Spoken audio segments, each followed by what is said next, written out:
আজকে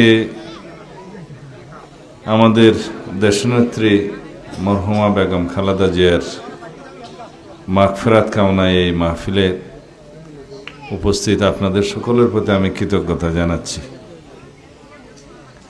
মরহুমার প্রতি তার রুহের মাগফিরাতের জন্য আপনারা সূরা ফাতিহা পাঠ করেছেন, কুল হু আল্লাহ পাঠ করেছেন, সূরা ইখলাস, দরুদ শরীফ পাঠ করেছেন।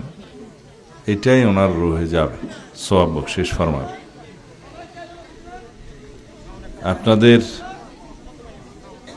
সবারই দিলের মধ্যে দেশনেত্রী বেগম খালেদা জিয়ার জন্য আপনাদের মায়া আছে, দরদ আছে, দোয়া করেন, আমরা জানি। দেশনেত্রী বেগম খালেদা জিয়া আজকে আমাদের মাঝে জীবিত নেই, কিন্তু একথা সত্য,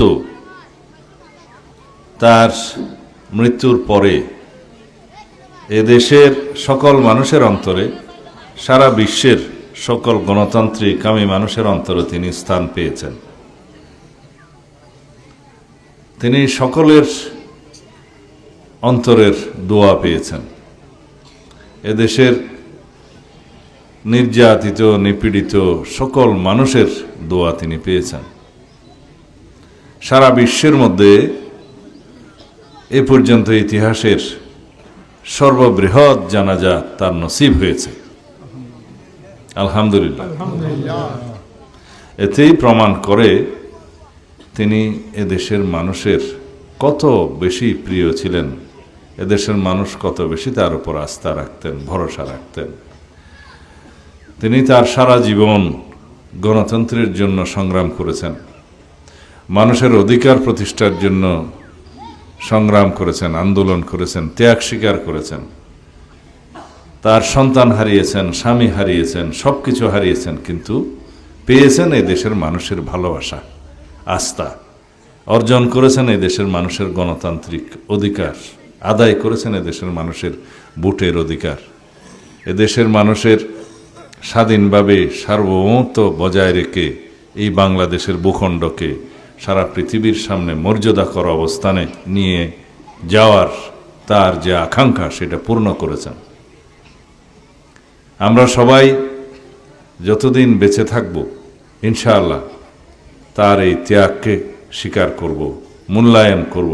এদেশে যতদিন এদেশের মাটি, মানুষ থাকবে, এদেশের অস্তিত্ব থাকবে, ততদিন দেশনেত্রী বেগম খালেদা জিয়ার অবদান এবং তার এই যে সংগ্রামের ইতিহাস মানুষ মনে রাখবে। এদেশের স্বাধীনতা, সার্বভৌমত্ব, গণতন্ত্র তার এই সংগ্রামের ফলে সুদৃঢ় হয়েছে। মানুষের গণতান্ত্রিক অধিকার আদায়ে, সাংবিধানিক অধিকার প্রতিষ্ঠায় তার যে সারা জীবনের সংগ্রাম, ত্যাগ, অবদান, সেটা আমরা কৃতজ্ঞতার সাথে স্মরণ করি, এদেশের মানুষ স্মরণ করে। তাই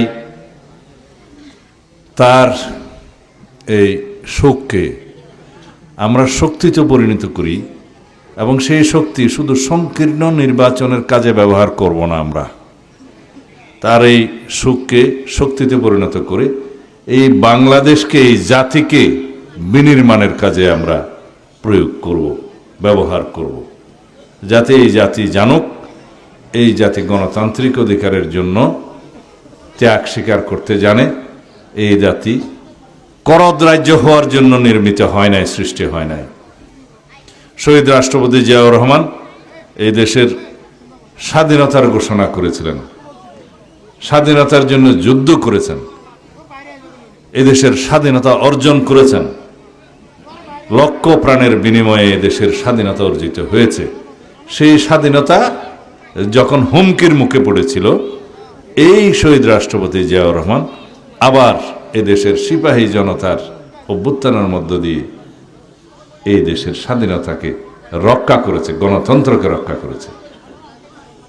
আওয়ামী লীগ বাকশাল সৃষ্টির মধ্য দিয়ে এদেশে একদলীয় শাসন ব্যবস্থা যে প্রতিষ্ঠা করেছিল, সেই বাকশালকে তিনি বিলুপ্ত করেছেন।